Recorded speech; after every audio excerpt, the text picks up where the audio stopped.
Steele, are we ready to go up here? Yep. Thank you. All right, it's 5:07. I'd like to call the January 23rd Steele County Board meeting to order and ask you to join me in the Pledge of Allegiance. Allegiance to the flag of the United States of America and to the republic for which it stands, one nation, under God, indivisible, with liberty and justice for all.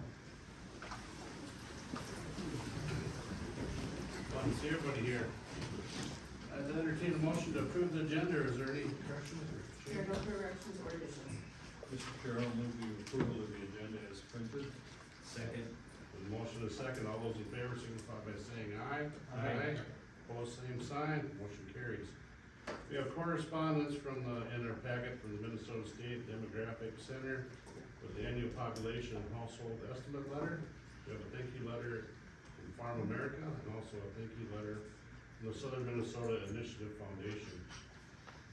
This time is public comment. If you'd like to wish to share your thoughts, please provide your name and address after being acknowledged by the board chair. Each speaker has 2 minutes to express their remarks.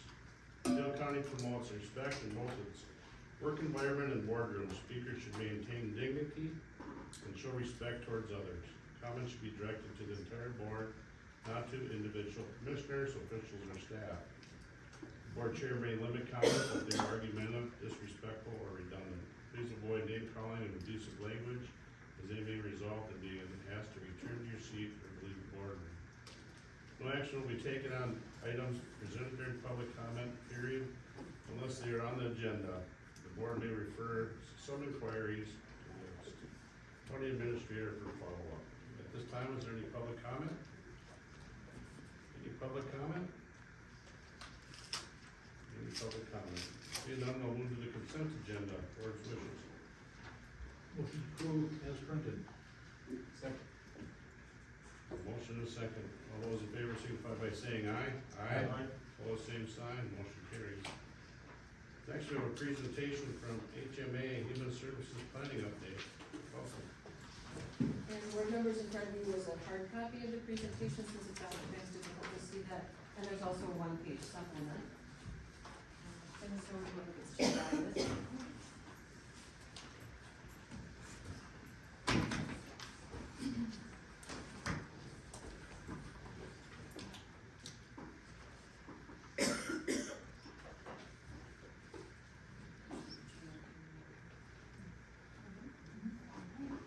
Good afternoon, good evening, Sarah Oakes with HMA. Paul Fleisner with HMA. Good evening, Commissioners. I'm Ben Hoffman. I'm the Human Services Director for Steele County. Welcome. We're gonna provide this update in a shared format, so HMA along with Bennett will be doing, just the kind of overview of the slides you have in the packet. So we're here to provide an update on the work we've done to date and kind of give you some recommendations related to staffing, and kind of some of the estimates related to what we expect, might be some high-level kind of budget information. So our agenda for the presentation is really to just kind of walk you through high level, our approach in building the human services department. You've heard from us a couple times, so we'll be really, kind of succinct in that update. We have a slide in this deck also that talks about just some of the complexities related to the technology systems. We'll spend just a brief moment on that slide. Some of the approach and thought that went into shaping these recommendations. The proposed departmental structure, so what the department kind of structure may look like. And then some of the outlook related to staffing, things that will impact staffing, and our budget estimates. We'll wrap up with next steps, what happens after this meeting, and then take any questions.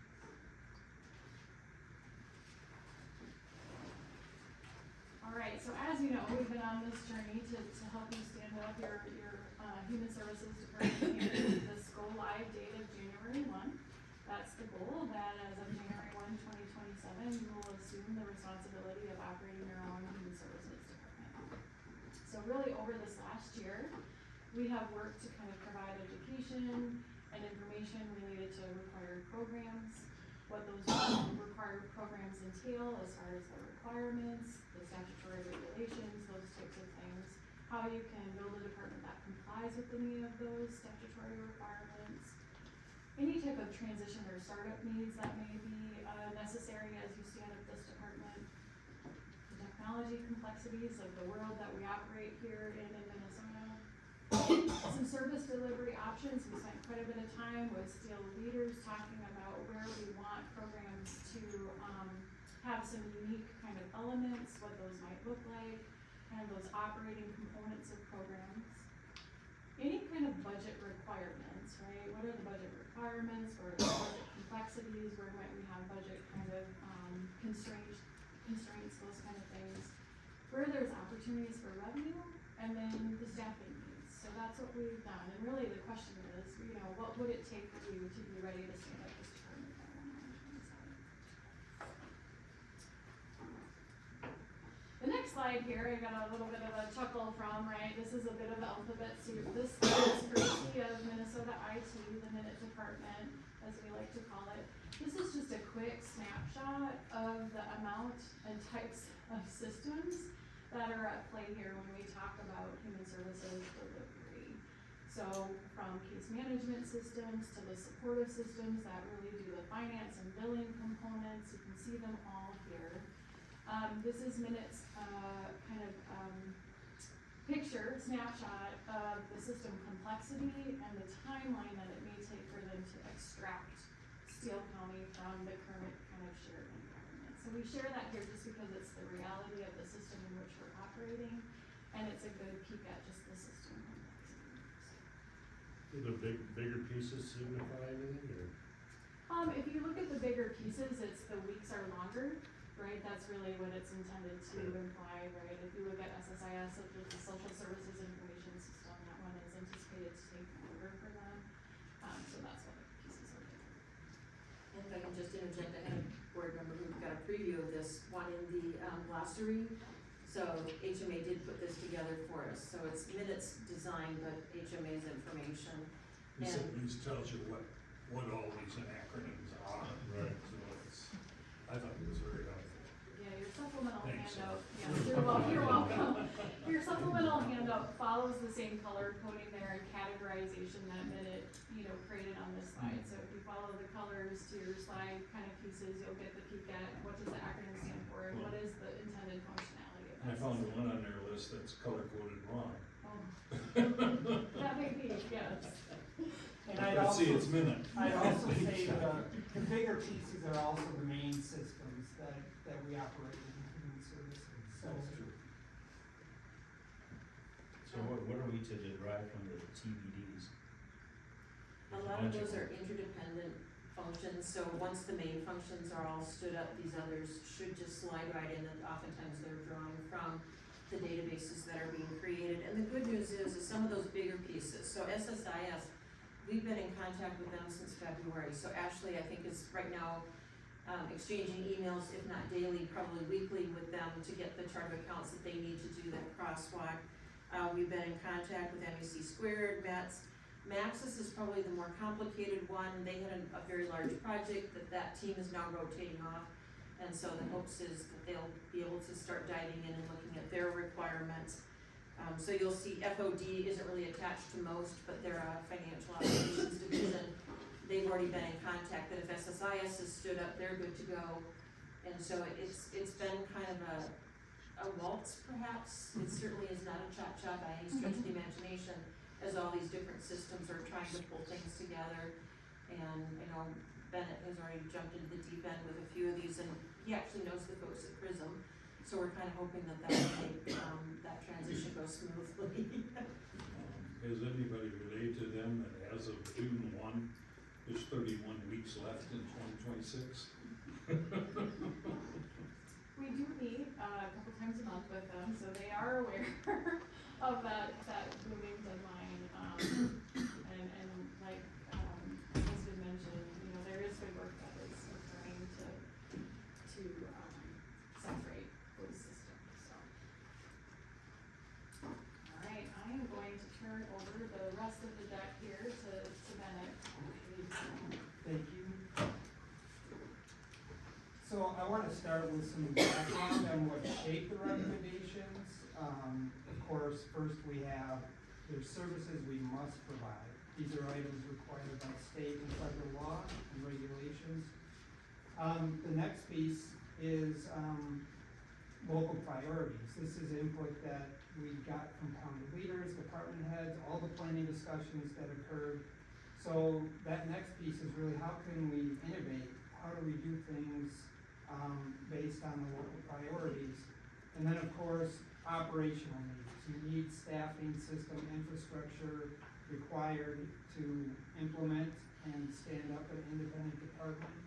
And then, of course, there's the financial piece that's significant. What available funding sources do we have? Looking at different reimbursement opportunities and how we can sustain the department long term.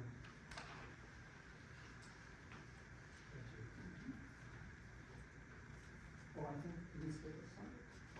No? Okay. So this is the proposed department structure, and there's nothing unique about this structure. This is pretty standard for a structure of a human services department. It's gonna be more about how we operationalize and deploy this.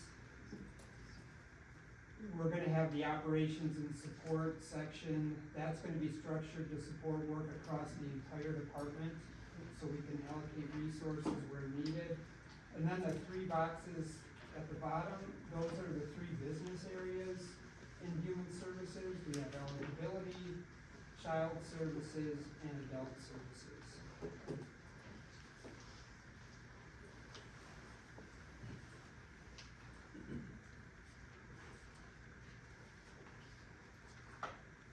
So these are the priorities that you're gonna really see reflected in the proposed structure. And I think the common theme that I see in these is it's a proactive and structured approach. These five priorities are gonna be reflected in the proposed structure. And there's a lot of things we can't control in human services. We don't know when families are gonna need our services, when they're gonna be in crisis. We have legislative and policy funding changes. So it's important to be proactive whenever possible to mitigate those impacts. And so that starts with responsive services, making sure that we have families that can access support before challenges become crisis. Accountability, making sure that we are measuring outcomes, looking at performance, looking at our costs. And then, of course, collaboration is significant. We want strong collaboration with community and system partners. Intervening early requires collaboration with community partners and all of the stakeholders. And then another proactive part is helping residents early whenever possible. And then we're gonna work very hard to maximize state and federal funding opportunities whenever available and when possible.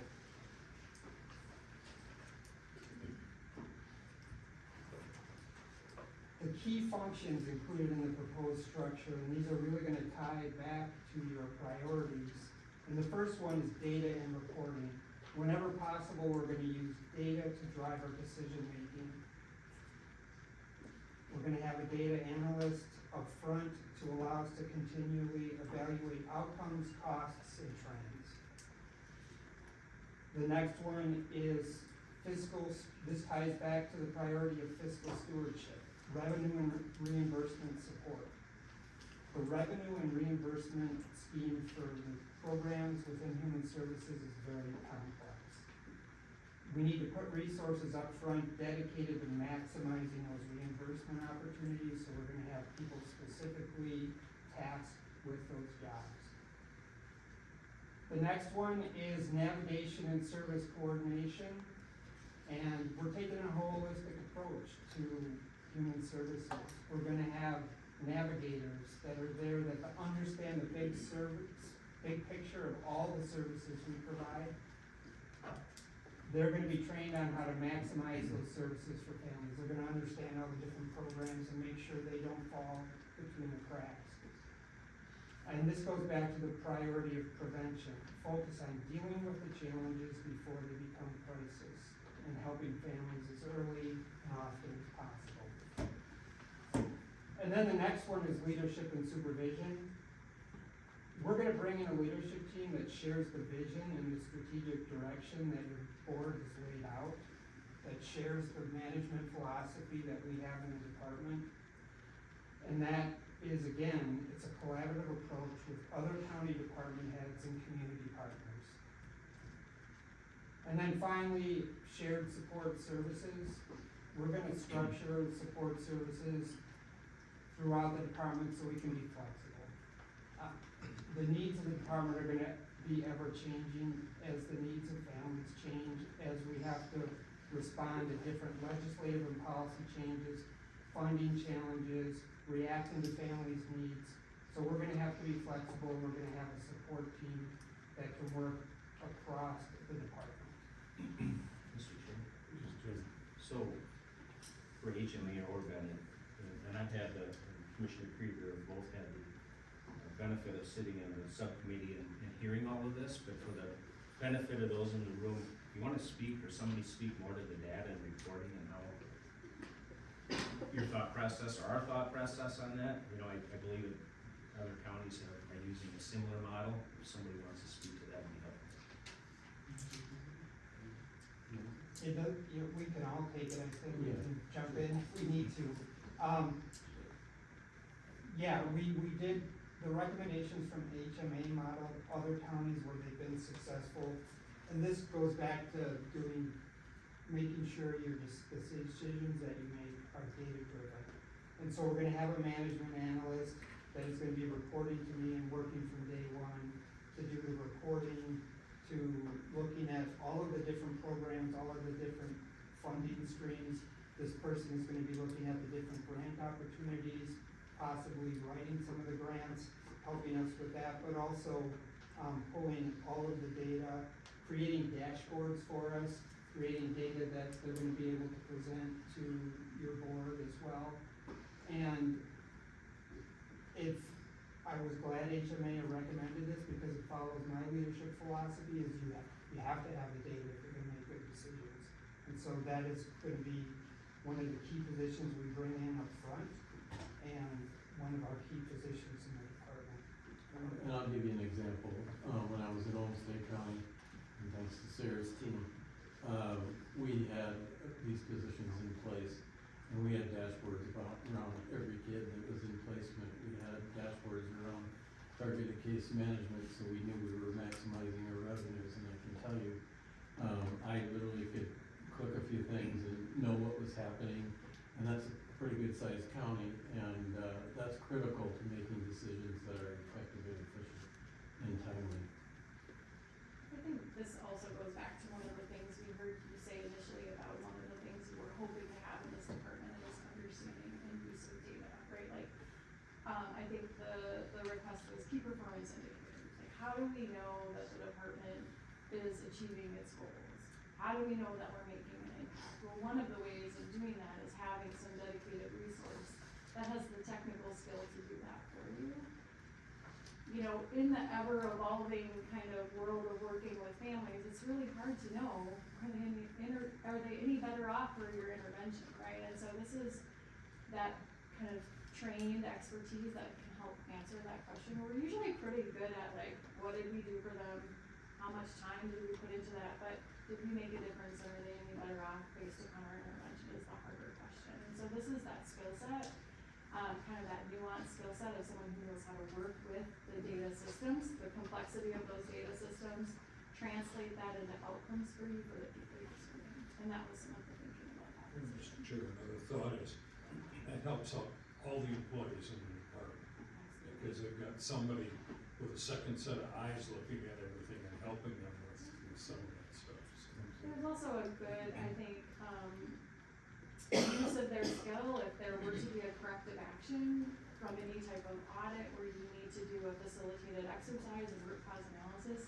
This is the skill set that comes with that type of position where you can really dig in and understand what went wrong and how to prevent that from happening again. Mr. Chair. Additionally, you know, we all like data, but what are you gonna do with the data? And I think this affords us the opportunity to get that data, and if it's, we're not getting the outcomes that we had hoped for, it allows us to pivot and regroup, if you will, and do things better. So that, at least for me, and I can't speak for Mr. Krieger, but for me, when we were talking about this in committee, that was one of the key pieces on how we were gonna structure this, is that we get that data, we can analyze it, and if it's not working, we're not getting the outcomes, we can change or change course so that we can better serve our customer base, our client base, the people that we're here to serve. So I thought that was really important for me, so thank you for that explanation. And if I may add one more thing, under navigation and service coordination, there are navigator positions, those are very widely known. I would probably substitute the word concierge, because one of the things that the department head spoke volumes about was the fact that there are families that are in crisis that cover and affect multiple departments. So how can we embed individuals that can help folks say, you know what, maybe this isn't a human services problem, but it probably is a public health problem, so let's get you in touch with the folks in public health that you need to talk with. If we've got a client in community corrections that has family members that are in crisis, let's make sure that we're supporting them, or making sure we're anticipating their eventual return home. Or if we've got youth in crisis, what are we doing to make sure that they're accessing all of the community-based systems that are available?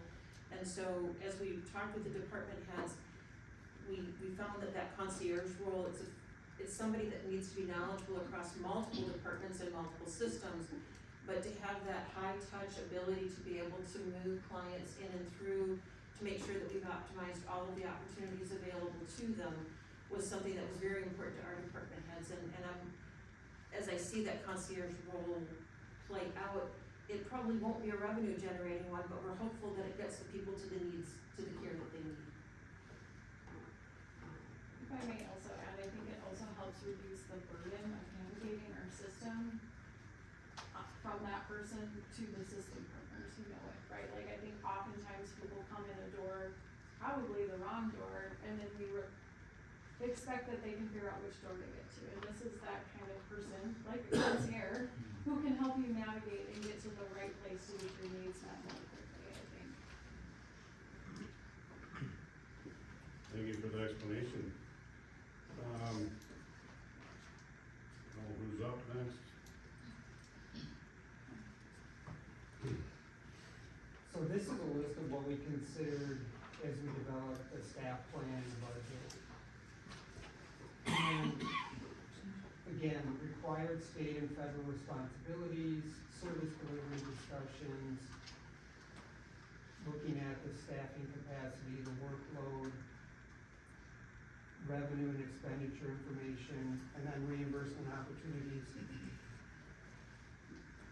I'll call your attention to the last bullet, which is we're gonna continue to refine these estimates. We've done as much projections as we can based on Mid-Prairie data from like-sized counties, info from Steele County when it was its own human services department. We got info from the state DHS and DCYF, and of course, all the data HMA pulled together. But we need to be flexible, because that's an educated guess based on that data. We really don't know until we stand up the department, what it's gonna look like. And so there will be some transition. We will need to be flexible and adjust and adapt.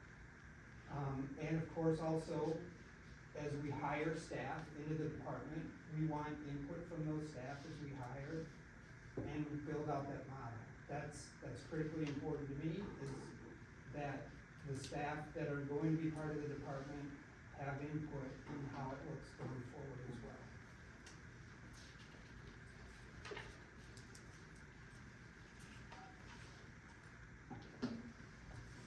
So based on that information, here is what we have. We have a potential staffing range of 86 to 95. We think that's what we're gonna need to meet the goals and vision for the department. Initially, we're gonna have a staffing starting point of about 80, so we've taken that list and narrowed it down to 80 staff we feel are critical to have the department going on January 1st, 2027. We're in the process of doing position descriptions, and we'll have a more detailed hiring plan developed in the next month. And then we are going to need to fill some positions in 2026 to assist with initial setup of the department. We'll need to bring in some managers and other staff to do some of the planning and preparation to get us ready to be ready to implement on 1/1/27. I'll also mention that we're gonna need to be flexible again. We have federal changes coming in from HR1 that may impact workload, case management size, and things like that.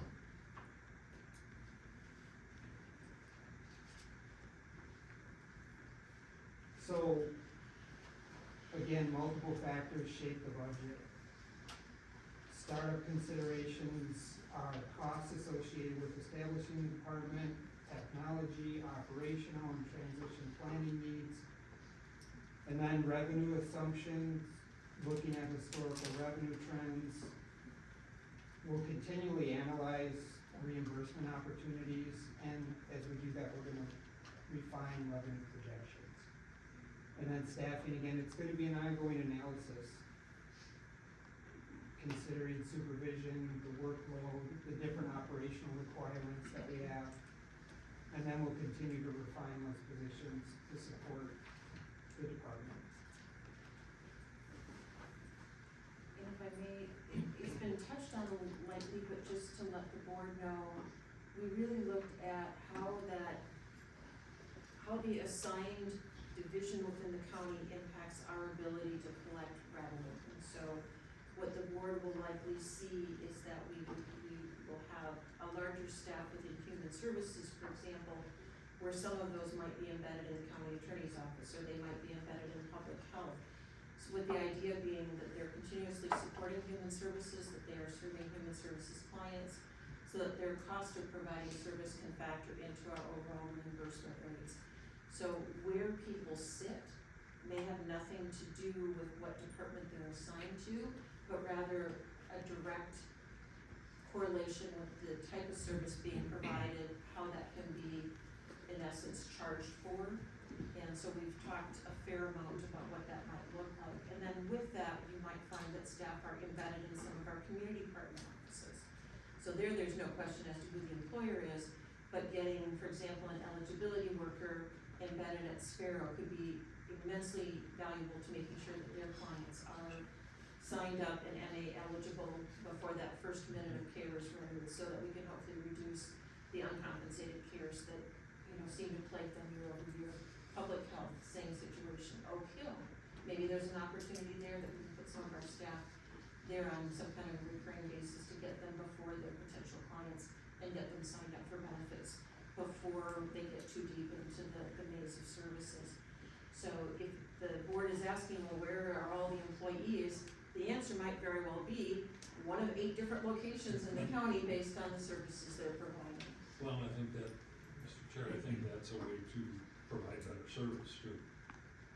Maybe meeting people where they're at and helping them out.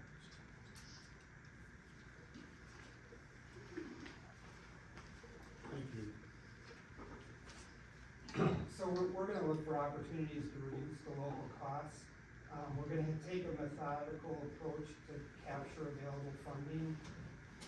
Every program has a different funding stream, they have a different federal match, child support's different than eligibility.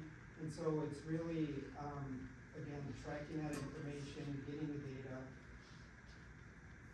strengthening the claiming and reimbursement process,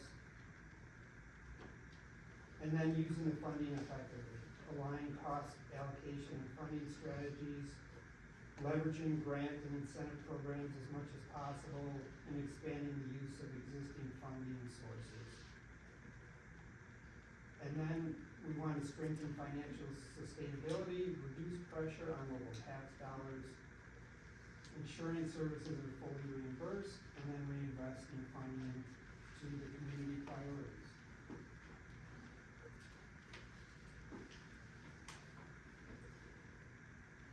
So next steps, as I mentioned, establish a hiring plan. That's something we're working on right now.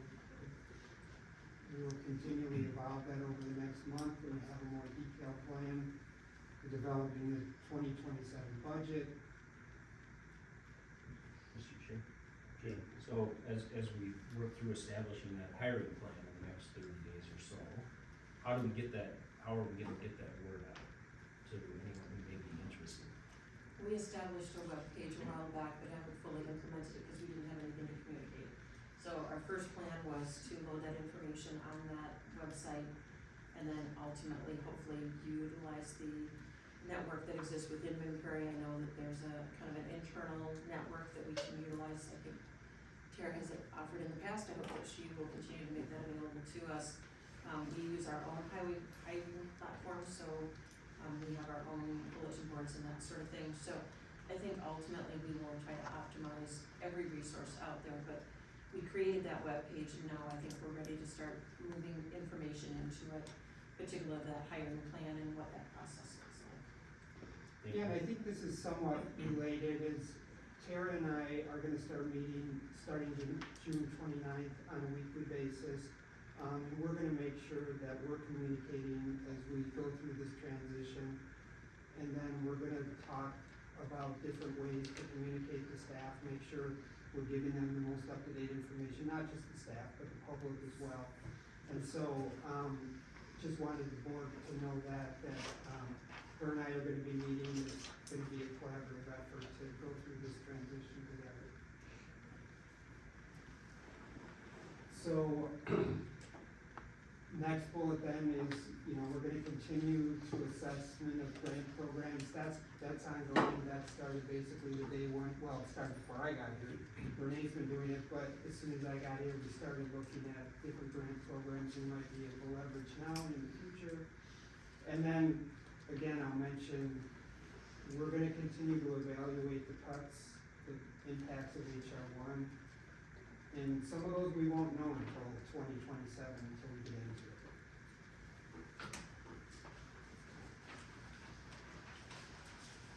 And that's all we have for the slides. Any other questions? Are you worried at all about the January 1st start date? I think if we implement the plan that we have in place, if we're able to get staff on board in 2026, the priority staff that can help me go through the process and get ready and work with HMA, I think we'll be ready. But we need to get those staff on board, so I think that's the priority is we've already started this conversation, I met with HR today. Who are the priority staff that we need to get in the door? Because on 1/1, we need to be ready. We need to be ready for the critical services that we need to provide. And we're gonna need some staff ahead of time to do that. And as long as we can get that in place, I don't have any concerns. We have a good plan. We have a good collaborative approach. So far, I've been very pleased with everything I've seen coming in, that I feel like we've done the work to be ready, and there's lots of support. We have support from the other department heads, support from the community, and like I said, Minn Prairie and I are gonna be working together as much as we can during the transition, and we'll pivot to certain things if we need to, but we should be ready to roll. Of course, we have the minute situation, the state systems, that's something that's out of our control. But I also think if we don't have certain accesses on January 1, we can mitigate that and we can work through it with Minn Prairie and figure it out. I'm confident we can do that. Thank you. Any other questions, Rick? Is there anything we can do to put some pressure on Minute and DHS to jumpstart this, to make sure how important it is to get this all done before December 31st, 2026? Mr. Chair, I can. I think we've explored those options. We've used our connections and pulled levers and pushed things to get things, meetings and so forth. I think we're in a good spot. I mean, it sounds like they're more receptive than they were at first. Absolutely, the levers we pulled and the meetings that were set aided significantly. Terra's proposed a memorandum of understanding that has gone to inquiry and county attorneys that are involved, and that's moving forward. I hope that we can start moving forward on that to bridge any gap that may exist. So I don't think at this point it's worth any more angst. It's going to be resolved by staff, not work. Any other questions from the board? I imagine we'll have more communications as we move along. Absolutely. Look forward to it. Mr. Chair, just a comment, thank you to all of you that put the work in, when we witnessed it in the committee setting or the, our subcommittee setting. It's a heavy lift, we knew that going into it. Certainly, we're thankful to everyone at Prairie that's assisting. We're still partners until January 1, so it may not feel like it, but we're all serving the same clients. And we appreciate the assistance and the help that all of you have given so far, and we look forward to that till the end, so thank you for that. There's a lot of people here that, communications is, good with everybody. Any questions? Again, we're all partners here today, and so appreciate it. Thank you. Any other questions? Well, good evening, thanks for the presentation. Thank you.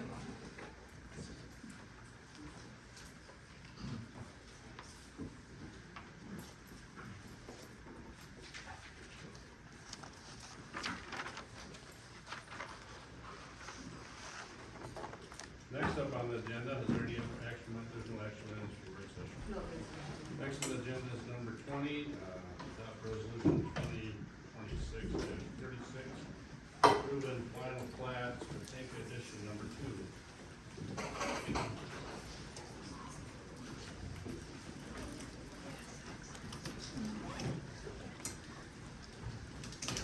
Some you said.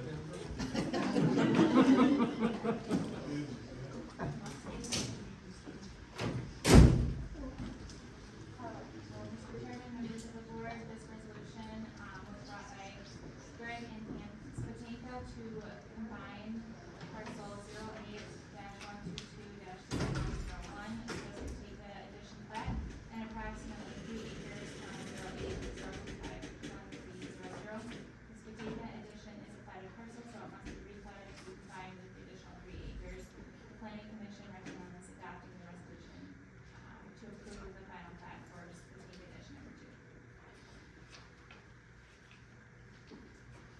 Any questions from the board? Mr. Chair, I'd like to make a motion to approve final plat, Spatenka addition, number 2 plat. The resolution's been offered, is there a second? I'll second. Is there any discussion? Mr. Chair.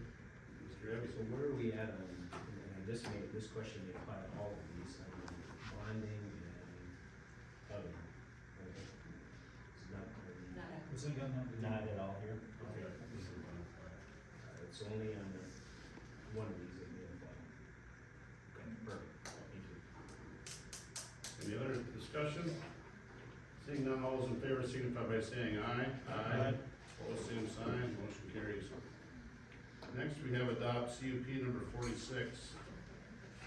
Polished by Angela. Mobile dog grooming business with 9 conditions based on the findings of fact. Angela Lippert has requested to operate a mobile dog grooming business with limited on-site appointments from her property. All services will be conducted within the mobile grooming trailer, and most appointments will be provided at the pet's residence in the grooming trailer.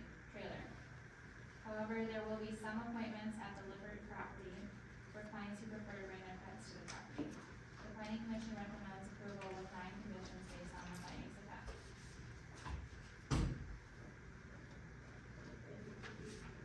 Board's wishes. I'll make a motion to approve CUP 446 with 9 conditions based on the findings of fact. Second. Motion and second, is there any discussion? Creative name. Yeah, it is. discussion, all those in favor signify by saying aye. Aye. Opposed, same sign, motion carries. Number 22, accept review of CUP number 216, Wander Pit number 3, BP 8, with 13 conditions based on the findings of fact. Joe Wanderer requests a review of a sand and gravel pit located on his property in Bloomsbury Township. Approximately 12,100 yards of material have been removed over the past 5 years, and I've received no complaints on any of his pits and he's paid his gravel taxes. The planning commission recommends approval with 13 conditions, amending condition number 6 for the next review to be in July 2030 based on the finding of fact. Board's wishes? Mr. Chair, I will make a motion to approve CUP number 216, Wander Pit, number 3, BP, Boone Prairie Township, number 8, with 13 conditions based on the findings of fact. I'll second that. Motion is second, is there any discussion? Seeing none, all those in favor signify by saying aye. Aye.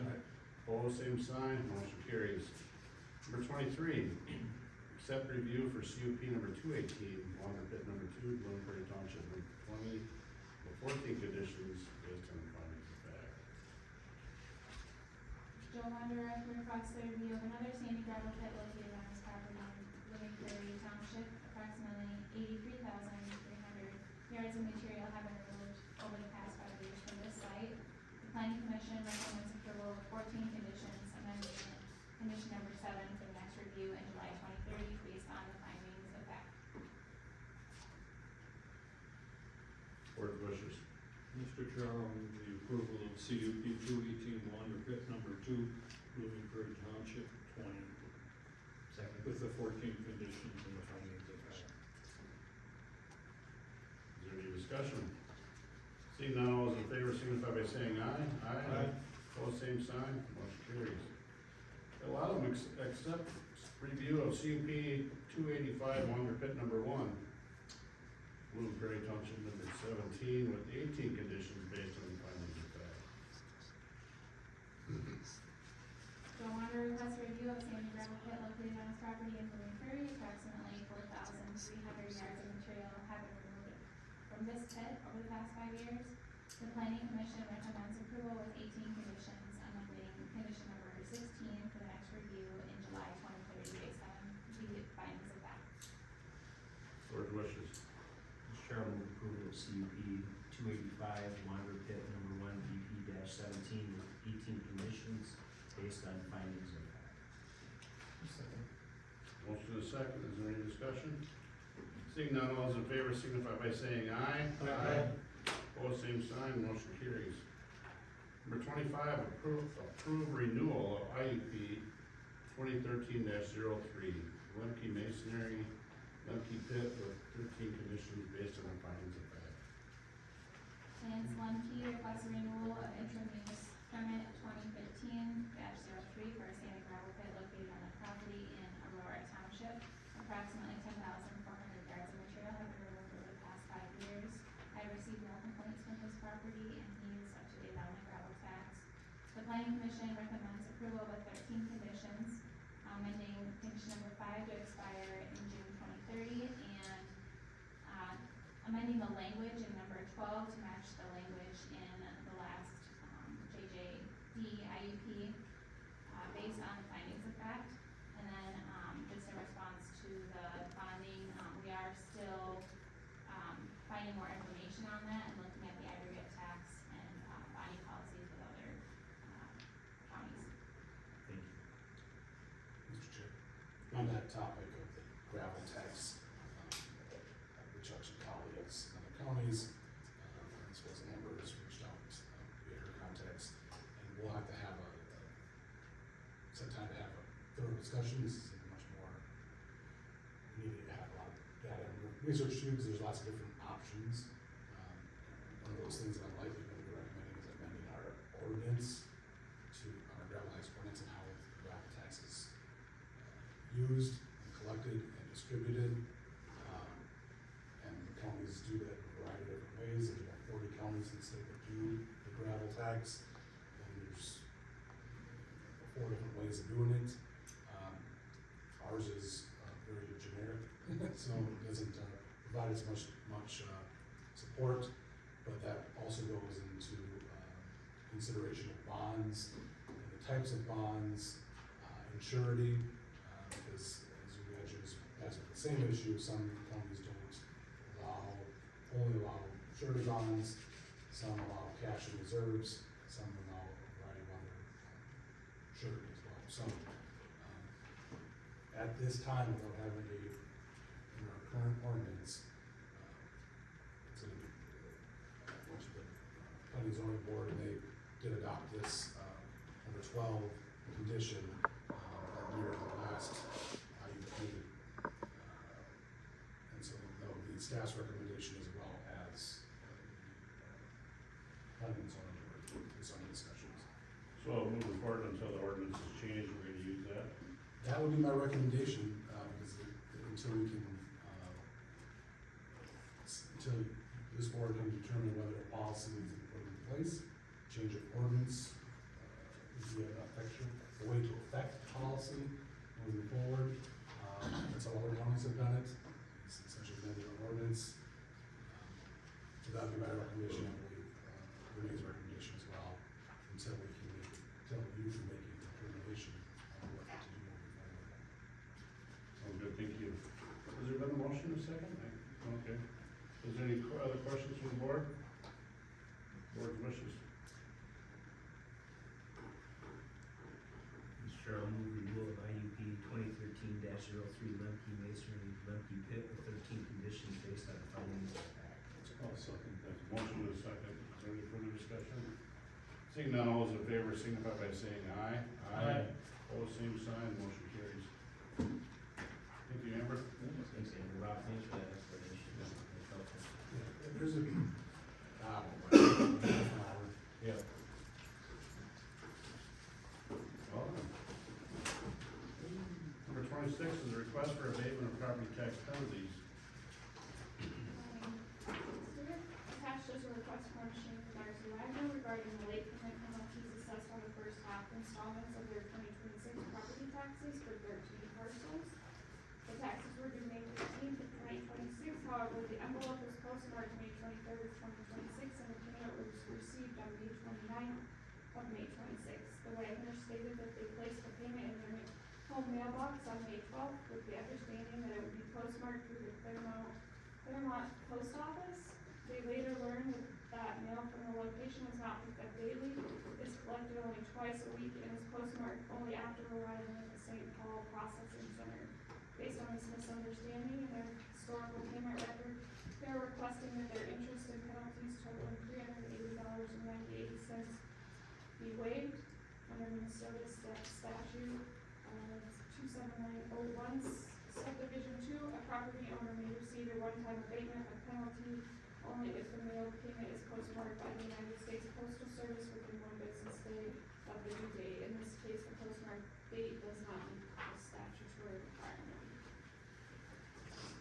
Board's wishes? Mr. Chair, I'll be recusing myself. Please note that Mr. Proctor will refuse to vote. Any other discussions? Our board wishes. Quick question. So, looking at past practice, how often does this come in front of us? And I don't recall seeing this hardly ever at all. Maybe it has I happened. think we've had a couple of hits on them. since I've been here, I think there's been 1 to 2 a year. And then so precedent, right? I get we have the authority to do it, but if we do it, we're not holding that for everyone. For whatever reason, and there's various reasons as to why it can't give you on time, but there are other options short of the USPS, you can get online, I believe. Right, so there's other options to get your payment here on time. I don't wanna sound unsympathetic, but there are options, and a lot of people, most people who get payments here on time, there will always be a reason why you can't get here, so.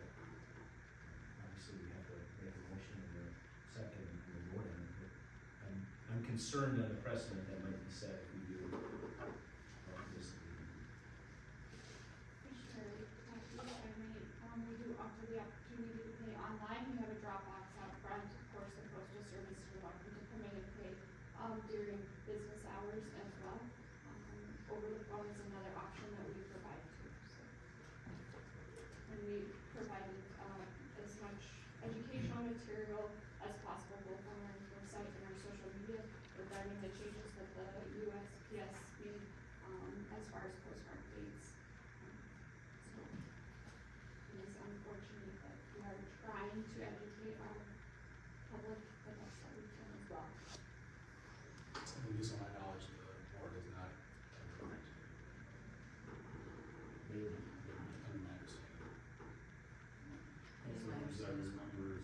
case there's a fire or something like that, I think we have. I'm sorry, how long has it been the time I've been here? 2 years.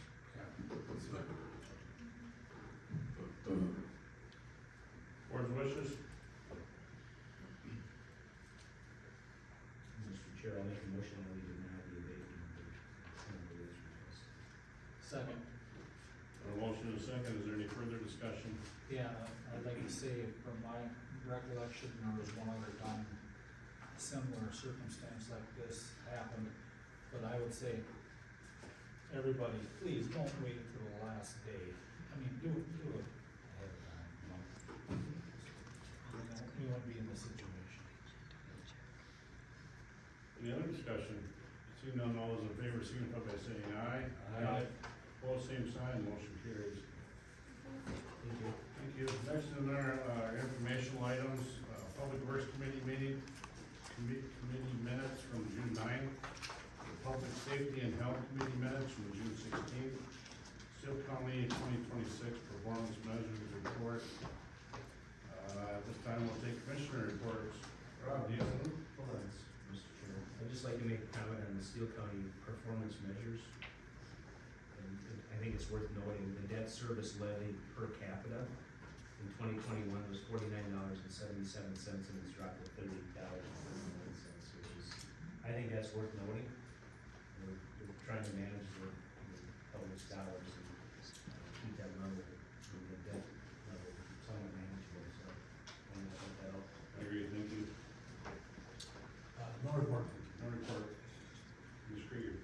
On the 15th, Commissioner Navy and I had an update with HMA on the progress of our Human Services Department. On the 16th, I had Mentory Finance and Joint Powers Board, and on the 17th, Public Safety.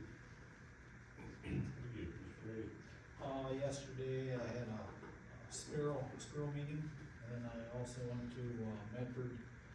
I had a meeting on their proposed new fire hall that Senator Jasinski had, put that $400,000 through the state legislature for him, and, the rules on how to use that money, and there was discussion on that, and they will be having a open house, inviting all the people to talk about that. And that'll be, the city council will be, they're gonna have to vote, either go forward or not with it, so. Thank you. Renee? Couple of things, we closed on the Metronet building on Monday. We are doing a pre-inspection walkthrough to make sure that the property is in the condition that we expect it to be in. You might note that there is a dumpster out back. There are some items that they need to remove prior to the purchase, which includes some of their business records, so, that made a couple people nervous, so we'll do a final walkthrough prior to closing to make sure that the items that we are purchasing are in fact present and on site.